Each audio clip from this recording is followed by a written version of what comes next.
बहुत समय पहले की बात है। एक छोटे से गांव में माधव नाम का एक सेठ रहता था। वह बहुत अमीर था, लेकिन उसकी कंजूसी के कारण पूरे गांव में बदनाम था। लोग उसे कंजूस सेठ कहकर बुलाते थे। माधव हमेशा पैसे बचाने के लिए नए नए तरीके सोचता रहता।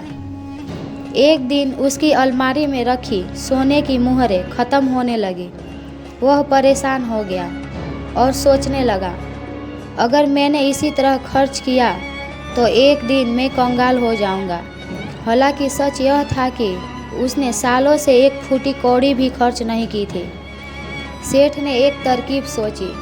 उसने सोने की एक बड़ी ईंट ली और उसे ज़मीन में गाड़ दिया। हर रात वह चुपके से उस जगह पर जाता और मिट्टी हटाकर ईंट को निहारता। उसे देखकर वह खुश होता और वापस चला आता। गांव के एक चतुर चोर को सेठ की हरकतों पर शक हुआ। एक रात चोर ने उस जगह की खुदाई की और सोने की ईंट चुरा ली।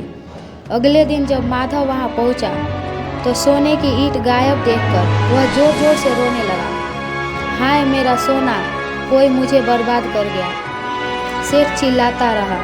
उसकी आवाज़ सुनकर गांव वाले इकट्ठा हो गए। सबने पूछा, सेठ जी क्या हुआ?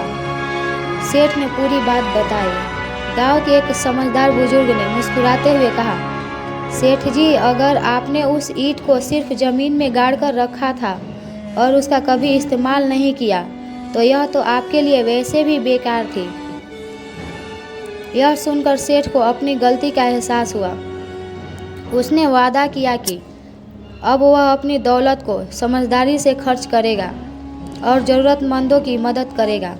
उस दिन के बाद से माधव न सिर्फ गांव वालों के लिए दान करने लगा, बल्कि अपनी कंजूसी छोड़कर एक दयालु इंसान बन गया।